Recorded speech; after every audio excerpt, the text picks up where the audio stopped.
Welcome back to the show. Let's jump right into talking some more about Davante Adams. Davante Adams, a lot has been said, a lot of back and forth on is he staying with the Raiders? He's locked into the Raiders. Aaron Rodgers can't wait to play with him again. Breece Hall is deciding who's going to get more touches once Davante Adams is on the team.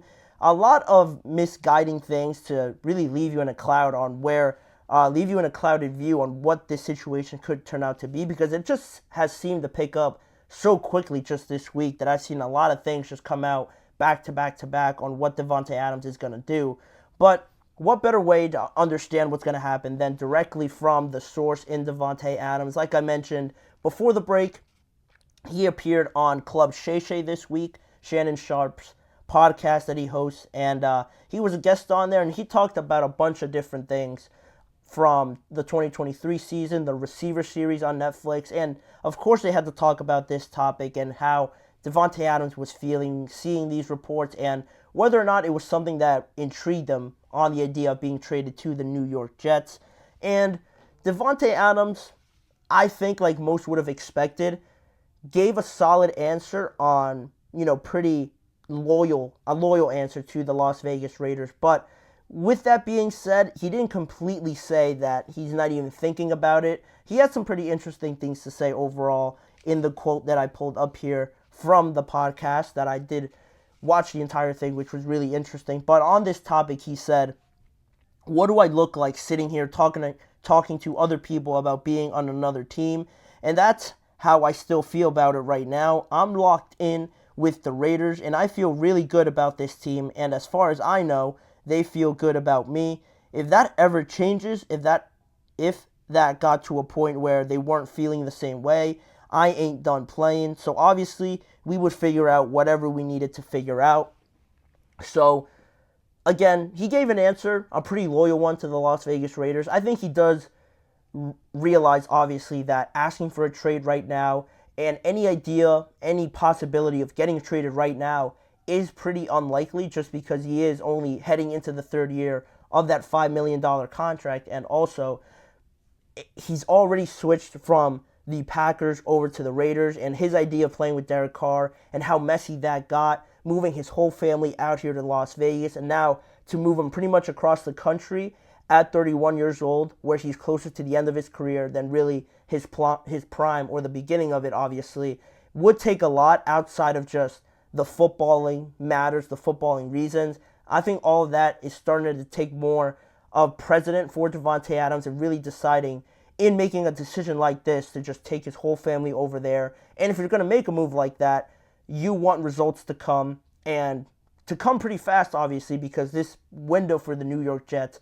isn't going to be open for the next 5 to 6 years or anything like that. It's not something like the Detroit Lions are building up there in the north, where they have this solid core of young players that they've drafted and now they've developed very quickly to be very much competitors in the NFC and just the entire NFL as a whole. The Jets aren't so much like that. They've pieced together very proven, experienced veterans that are on the later stages of their career, still very good, but you can't expect them to be, mapping out a 5 to 6 year plan at this point. And Davante Adams, again, similar to that idea, he's probably not going to play at the level that he's currently at for the next 5 to 6 years. It's just not going to work out like that. So this idea of getting traded now takes more into account than I think a lot of people are realizing, rather than just the fact that, oh, Aaron Rodgers is there, of course he's going to get traded there. Why wouldn't he want to play with Davante Adams, with Aaron Rodgers over Gardner Minshew and Aiden O'Connell? I think more comes into the account when we're talking about such a move like this at this point in Davante Adams' career. Also, with the pressure from the Jets, all their sources, Aaron Rodgers, and all the players basically from the Jets, their pressure of constantly, I'm sure they're going to constantly be asked about it, the pressure that they're going to apply to the situation to try and convince Davante Adams to eventually make the trade, I think will just keep this topic going. There's no way that this is the last we're going to hear about it, but especially with that being said, with the pressure coming from the Jets side of things, you also have Davante Adams. I didn't write it up on the screen, but He also mentioned on the interview with Shannon Sharp that if he was ever going to reunite with anybody in the NFL, he wanted to make it clear that it was going to be with Aaron Rodgers. If and if and ever that turned out to be the case, he would reunite with Aaron Rodgers. He wanted to make that clear. So really gave a solid answer in regards to the Raiders, but honestly, he gave an answer, but not really one that was too confident or was too confirming on anything. If he's saying he would reunite with anybody, it would be Aaron Rodgers, and Aaron Rodgers continually putting that out there.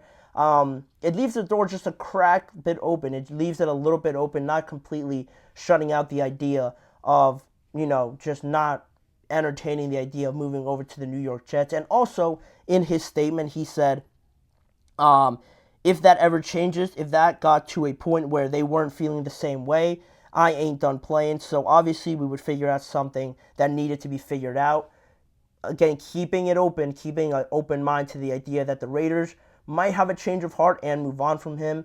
I find it unlikely, considering who he is and how just great he makes the team overall, but he's keeping it, a open mind. A bit of a too open mind for me. If you're really not thinking about it, if you're really locked in on the Raiders, I think I would have given a more confident response in saying, I'm with the Raiders, I have this contract here, I'm not even thinking about it. And I do know it's hard to do that when Aaron Rodgers, you've had so much success with him, to just shut it out completely. But the comments from Davante Adams and Aaron Rodgers and everybody else around the situation doesn't really clear up the picture too much right now. So then we can start entertaining this a little bit more. Let's say it eventually does start to pick up some traction, starts to pick up some momentum here, and you get into this question with Davante.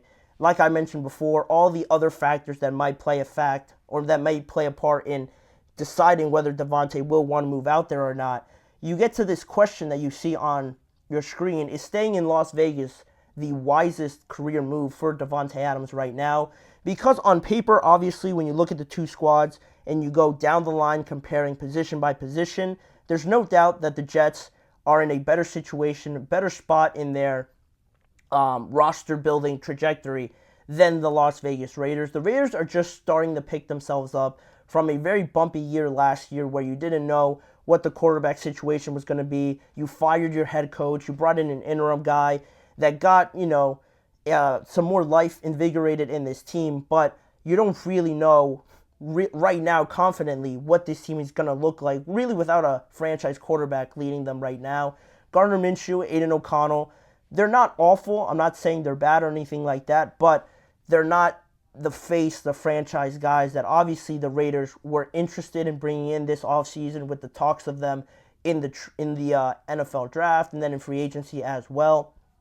I expect them to be major contenders to add a franchise quarterback next offseason, but right now, if you're looking at the two rosters, and your Davante Adams, like I said before, he is 31 years old now, and you know what's crazy is that he's never been to a Super Bowl. With how great he is, with how phenomenal he is, and how much probably of a Hall of Famer that he is already, for him to not even play in a Super Bowl yet is insane. And when we're trying to get into the mind of Davante Adams right now, you have to have a honest discussion with yourself.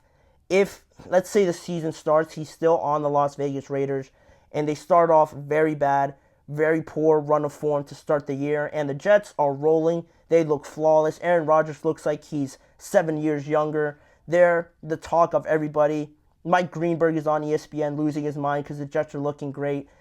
All those factors could become a reality, and then at that point, I think Davante really starts to question himself on, all right, this is not turning out how I really wanted it to. I need to find some success because obviously he has come to the realization. I forget if it was on the Receiver Netflix series or on the Shannon Sharp podcast where he said that he needs to find some success now more urgently than he did before because obviously he is in the latter stages of his career and he acknowledges that and wants to get over that hump finally because he's been in and around the conference championship with Aaron Rodgers, but they've always fallen short. He needs, I think, and he really wants to get to that point where he could finally get over that hump and really be in a spot contending for Super Bowls now more than ever. And of course, it all depends on wins and losses, and we're just projecting right now. But based on paper and what we're seeing, the talent level of both teams, they're in very different spots right now in terms of developing their teams. So if that's the case, and then we get into the season and both of them are rolling in opposite directions, then I think we could see Davante start to make more of a bigger deal around this because he wants to find more success now.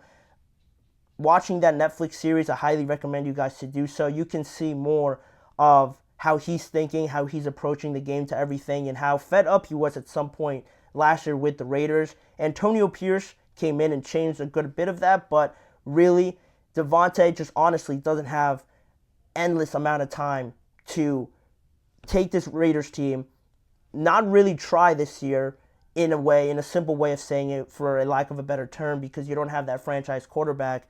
He doesn't have the exponential amount of time to go through this year, be all right again. Next year, hopefully find a quarterback, and then start to compete in the AFC, where it's extremely competitive with the Chiefs in your division. Everybody else is getting better. There's so much competition everywhere that Davante just doesn't have that amount of time, I believe, right now to wait on that decision if it really turned out worst case scenario for the Raiders. But that is still all to eventually happen, maybe, if the Raiders start off poorly, or if the Jets just start rolling. That's, I think, where we're going to see more of this develop over the next coming weeks or potentially in the regular season. But again, it makes all the sense for Davante Adams to make this deal eventually happen. If we're just talking about what's the best decision for him to find success earlier, it's obviously with the Jets, but from the Jets standpoint, I don't know if they can afford to really invest so much of their capital, their future capital, on Davante Adams right now, because if you're doing that, the amount of pressure you're putting on yourself right now, the moment you make that trade is through the roof. The expectations will be through the roof, and I'm not sure that the rest of the roster, the depth at other positions, is quite ready to meet those expectations. And then once you don't meet those expectations, the backlash and the criticism you're going to get is going to be doubled, tripled, even after you trade for Davante Adams and not really thinking about this long term. It could really just blow up in their face, but it just depends on them if that's a risk they're willing to take at this point in time. Do they think they're good enough already, or do they really believe that Davante is going to make that difference to where they can get to a conference championship already in 2024 or at the latest in 2025? Because last year it all just went down the drain when Aaron Rodgers got hurt. So those are all just more factors to decide on this Davante Adams situation right now. And Davante has spoken on it, leaving the tiniest bit of possibility that this could happen still there. I'm sure Jets fans are holding on to it. If it does happen, it would be super entertaining to see what does transpire and what the Raiders are taking in from the Jets, but we will see what happens at the end of that. We're going to leave that segment there and move on with the rest of the show. We're going to head to a quick break right now, but when we return, we're going to talk about another exciting young player in the NFL, CJ Stroud, talking yesterday on the first media availability for the Houston Texans at training camp on the prosperity of this offense, where they can go, the expectations of them heading into a highly anticipated year two for not just CJ, but for the entire Houston Texans team. What are the expectations, and are the Texans the biggest threat to the Kansas City Chiefs and their potential three-peat in 2024? We're going to get to that right after this break. You're listening to the GSMC Chip Shot Football Podcast. Looking